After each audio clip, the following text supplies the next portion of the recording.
Everyone, from today we are going to start our DBMS classes again, and we are going to start fourth unit. Already we have finished first unit and third unit. So once we complete this fourth and fifth, then we'll go back to unit number 2. So here the first in this unit we are going to discuss about what is a transaction, what are the basic properties of a transaction, and how to store the data, how to recover the data, how to manage concurrent transactions. So all these things which we are going to discuss in this unit. And the first point, it is important question, that is ACID properties. So what is a transaction and what are their properties? Transaction properties or ACID properties, both are same. You just remember this point. Okay, ACID properties and transaction properties, both are same. So here whenever we have a transaction, what is the meaning of a transaction? So a transaction is an execution of a user program, and it is seen by DBMS as a series or list of actions. It is different from an ordinary program, and it is a result from the execution of a program written in a high level data manipulation language, DML. And a transaction starts and ends between a statement, begin transaction and end transaction. So in a transaction, the database is accomplished by two operations. One is read operation, another one is write operation. So there are two operations, one is read, another one is write.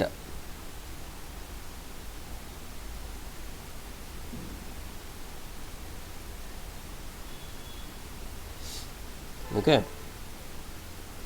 And so here the first one performs the reading operation of data item X from the database, whereas the second one performs the writing operations of data item X to the database. Consider a transaction T1 which transfers 100 rupees from account A to account B. This transaction will be as follows. So here I am going to transfer 100 rupees from account A to account B. So what are the transactions which are involved? What are the actions which are involved in this transaction? Just see it. First of all, you have to read a value from the database, and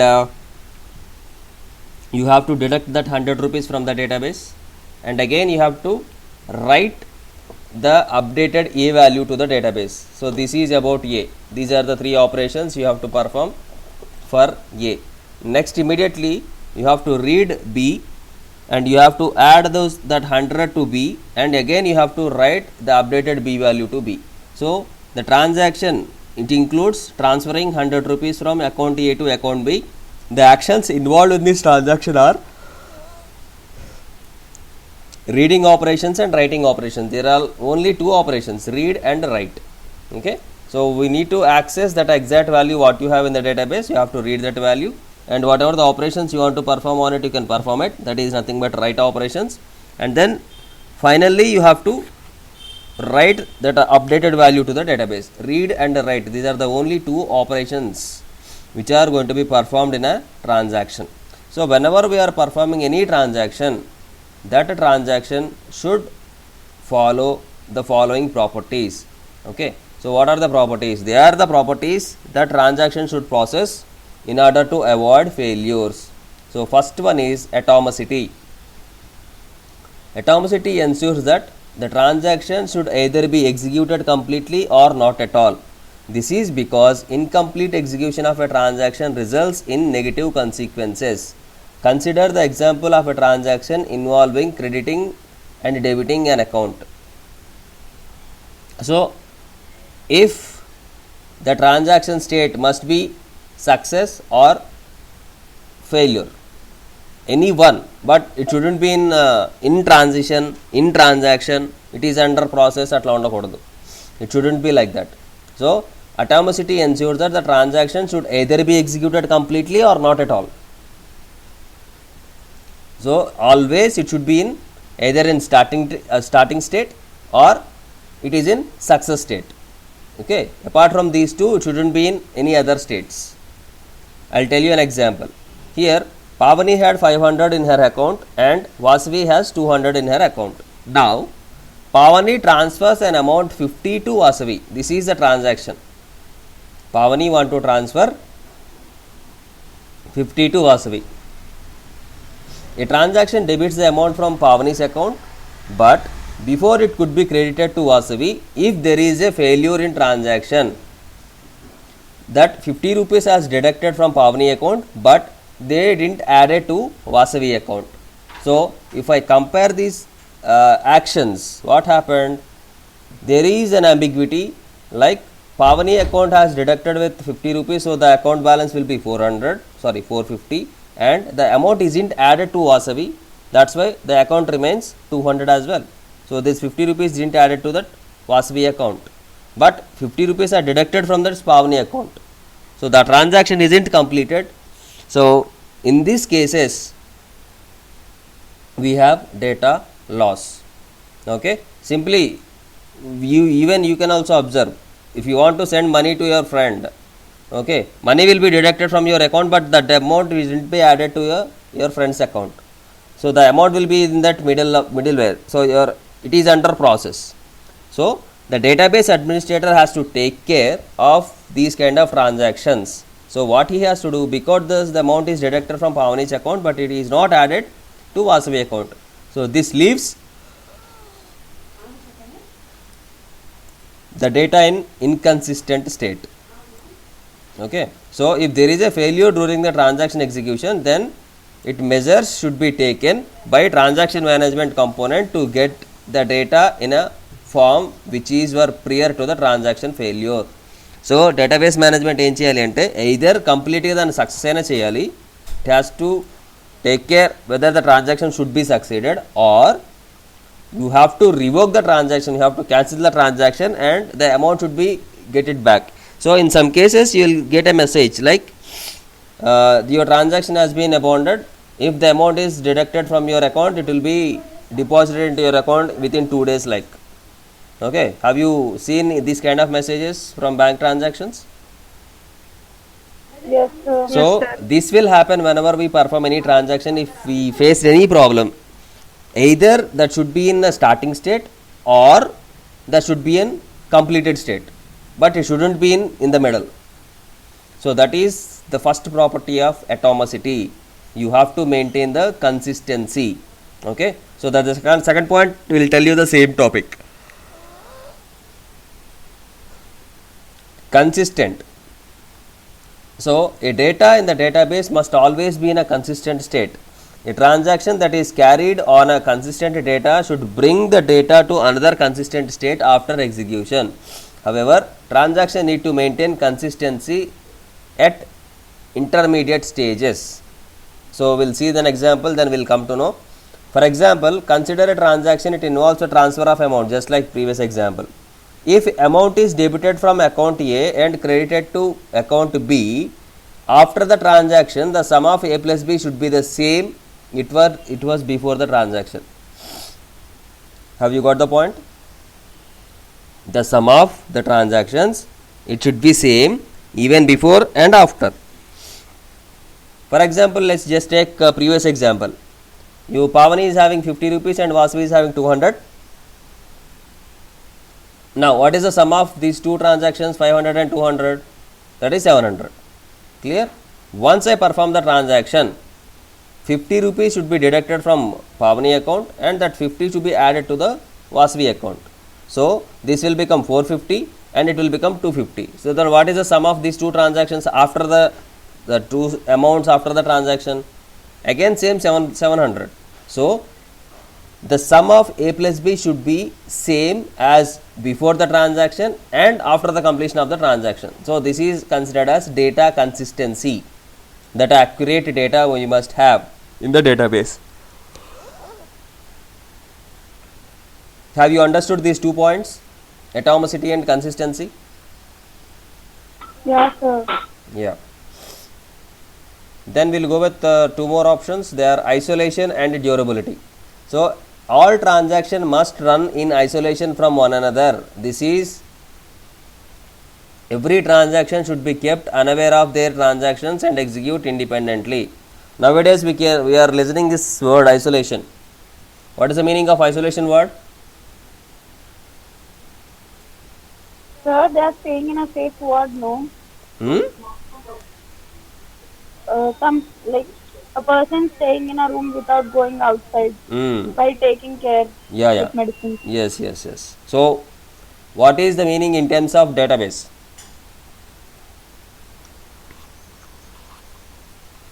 For example, in a hospital, if you have 10 people in an isolation, they will be independent, right? They won't be contacted with each other. They'll do their works independently. Am I right? Yes, sir. So, if you are also performing multiple transactions, each and every transaction should be independent. It won't depend on any other transaction. That is considered as isolation. Clear? Yeah, sir. Next. Last point is durability. What is the meaning of durability? Long live. So, the property ensures that the data remains in a consistent state even after the failure. This is ensured by loading modified data into the disk. So, this task is handled by recovery management component of DBMS. It ensures that either the complete modified data is loaded into the disk or the information that would be sufficient to get the modified data is loaded. So, this enables the system to recover after a system crash. So, that will have the data for a long time. So, durability is another point.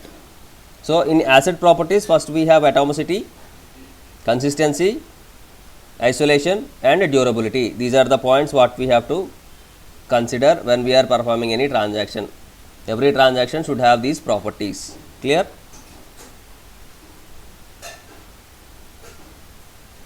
Sir. Next, concurrent transaction. What is the meaning of concurrent transactions? Concurrent in general meaning.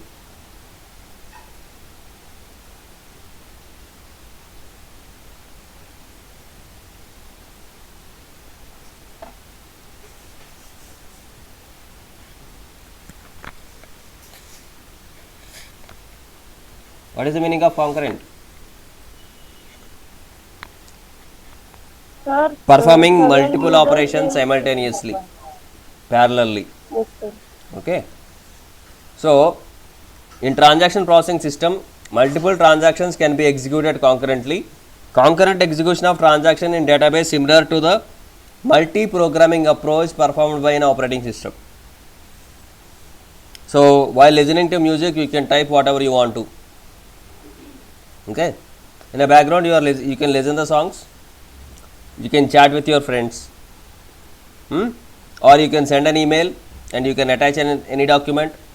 So, one if you want to keep a movie into a download, so multiple operations, multiple programs can be performed at the same time.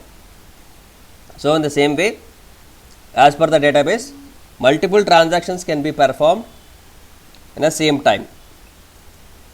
So, that is considered as concurrent transactions. Okay. So, here however, such execution results in inconsistency of data. Extra effort is required in order to ensure the data consistency during the concurrent execution of several transactions. This problem can be solved if the transactions are executed one after another, that is sequentially.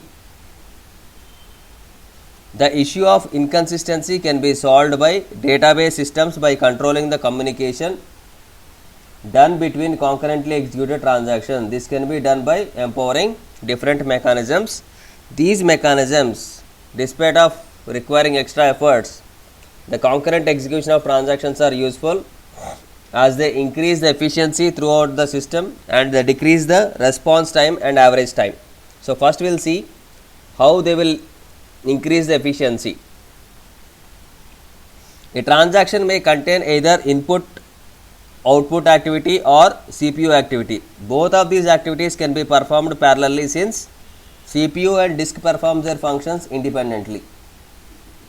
So, this parallelism enables the system to execute multiple transactions simultaneously. So, first CPU is nothing but your hard disk, IO in the sense either if you want to read an operation or if you want to write an operation. So if you want to perform read or write operations, you have to get the data from the CPU, right?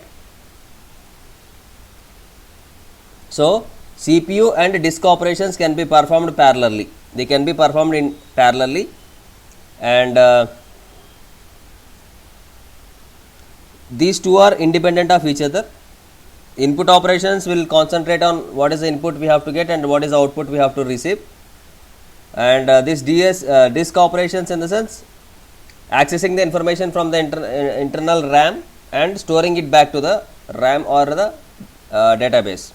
So these are the things what we can do with CPU activities. So these two can be performed simultaneously. So in addition to this, parallelism is also enable better utilization of resources. So here we have no need to wait for something.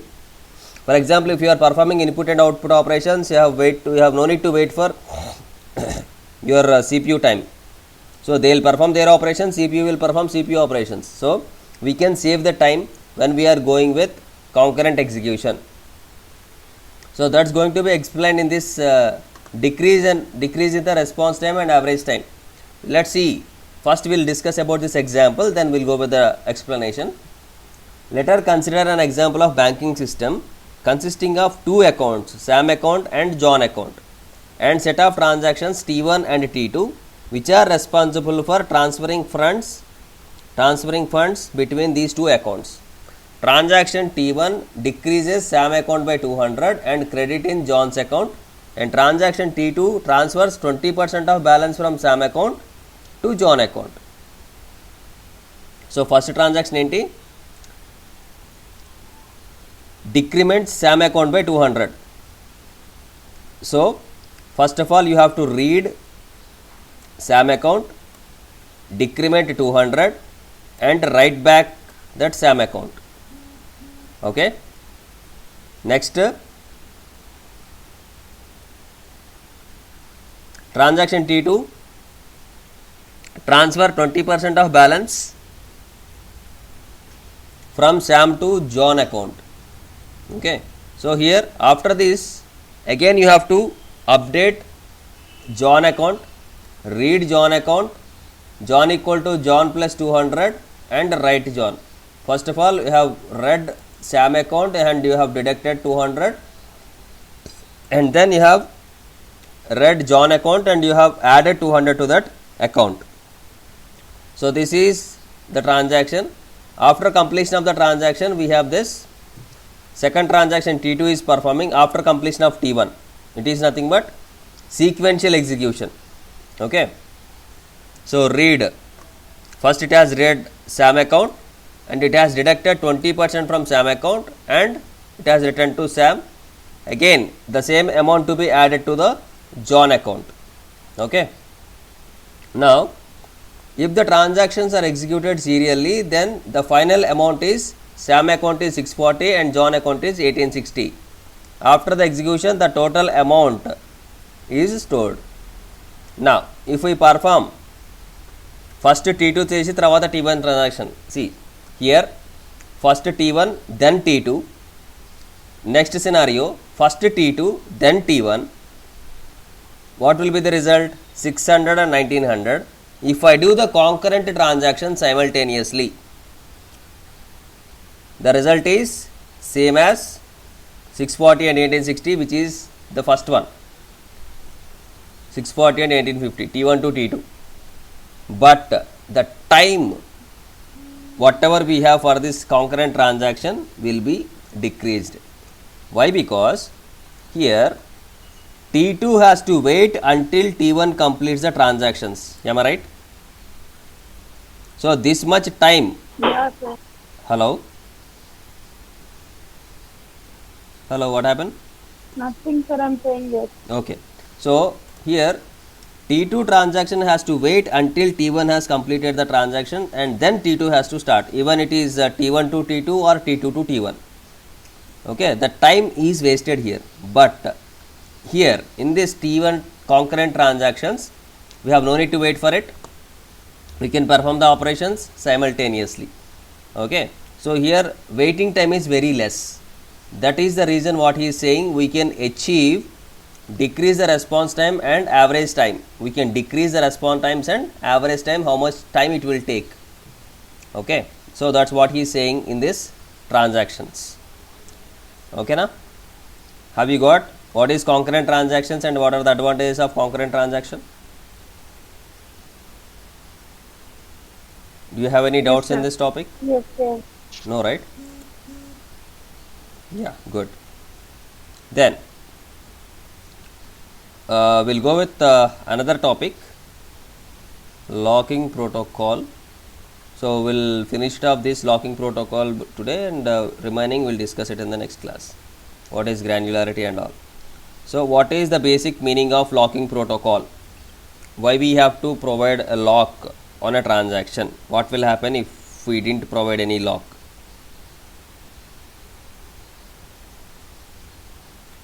So a lock is a variable. It is associated with a database object, that is the data item. So for example, if you have any value, any data in a transaction, so this lock will hold that particular data item. For example, if you take previous example, these are two transactions, Sam and John. So either it can hold Sam or either it can hold John. Any data object can be held by the lock. Okay.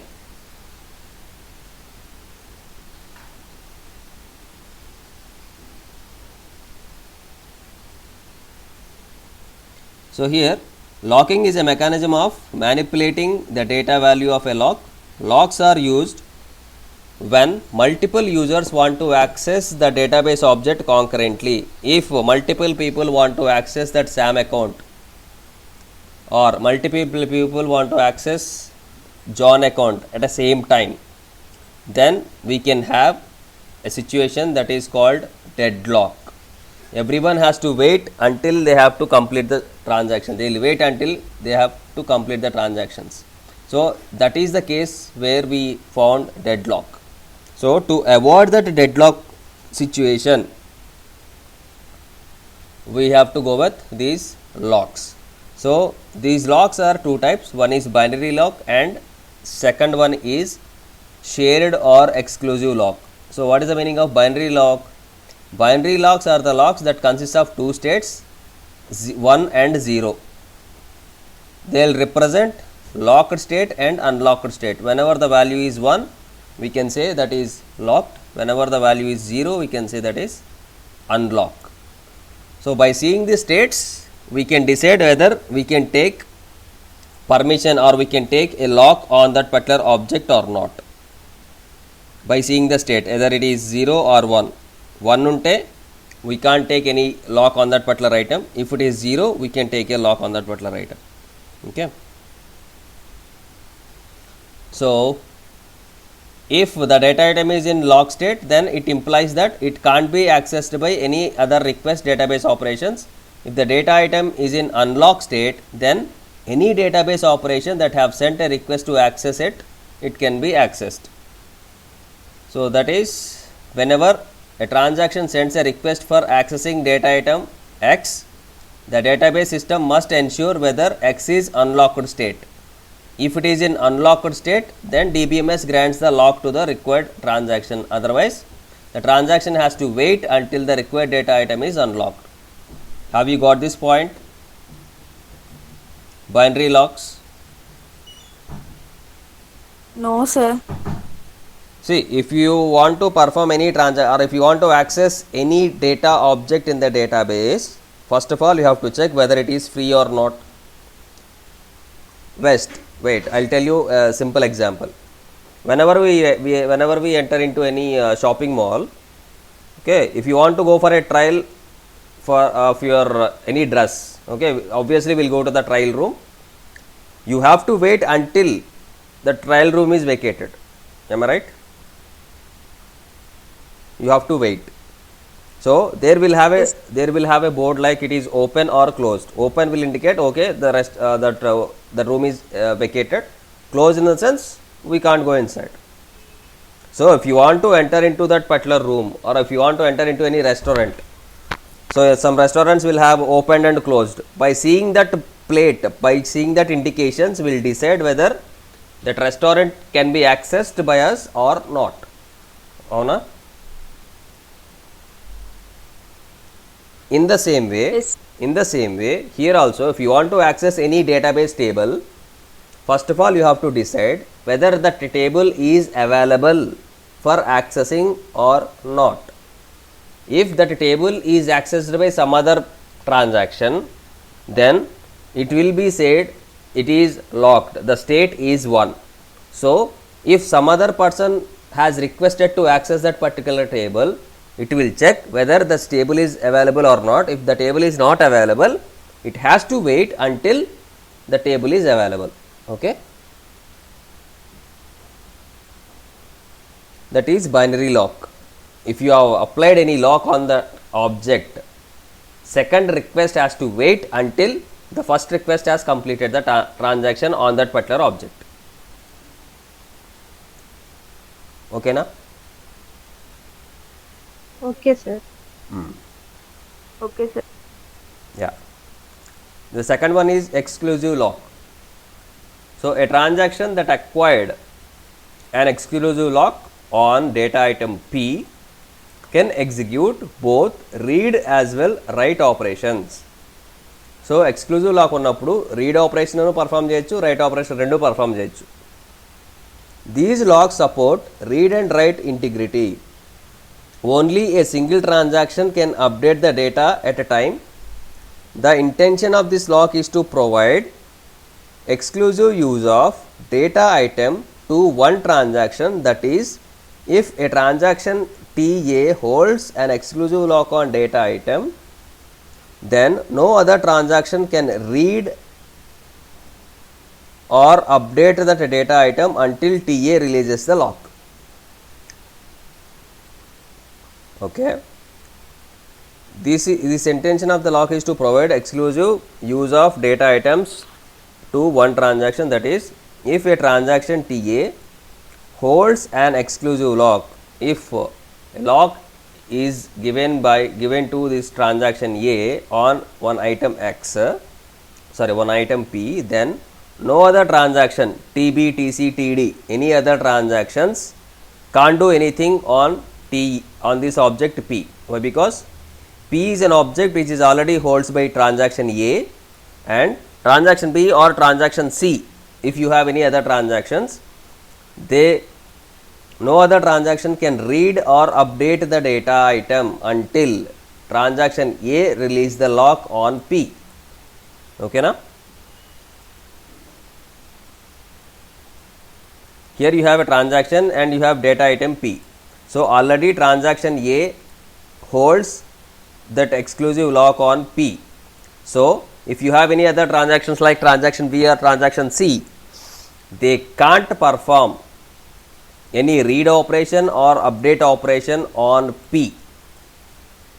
Whenever a data item is locked using shared lock, then it cannot be locked using exclusive lock. Once ఒకసారి దీని మీద shared lock ఉంది అంటే గనక మనం దానికి మళ్ళీ exclusive lock మనం ప్రొవైడ్ చేయలేము.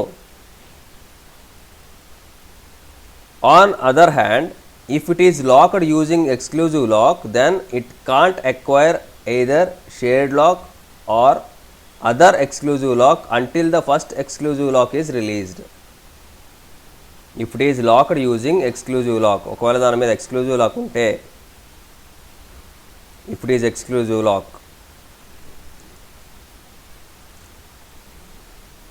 then it cannot acquire either shared lock or other exclusive lock until the first exclusive lock is released. ఒకవేళ కనుక ఎక్స్క్లూజివ్ లాక్ ఉంటే వేరేదేమీ యాక్సెస్ ఇవ్వలేము, వేరే లాక్స్ ఏమీ చేయలేము. But if it is having binary lock also we can't give any other things. whenever a data item is locked using shared lock, then it can't be locked using exclusive lock. If you have shared lock, then we can't apply exclusive lock. Okay, in other hand, if it is having any exclusive lock, then we can't acquire shared lock or any other locks. There are two locks, binary and exclusive. Okay, if it is shared,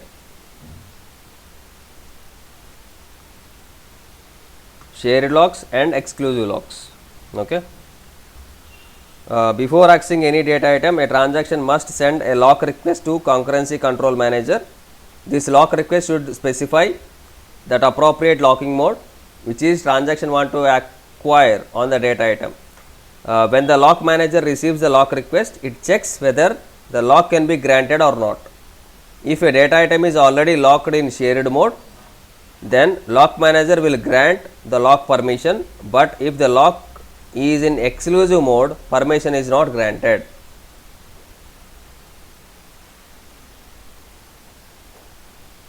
Okay.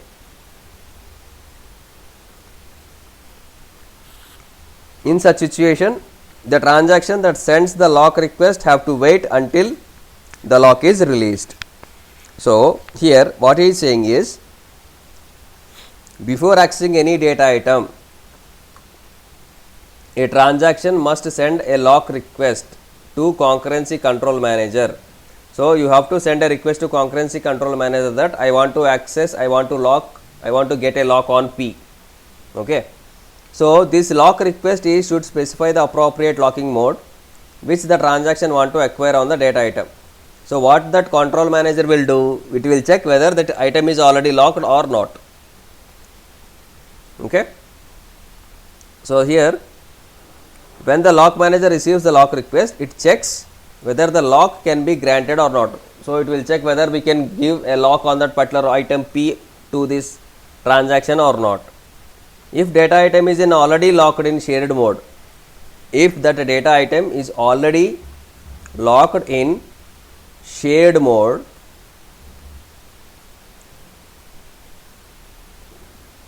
then the permission is not granted. Why? Because it is already locked, so we can't give a permission.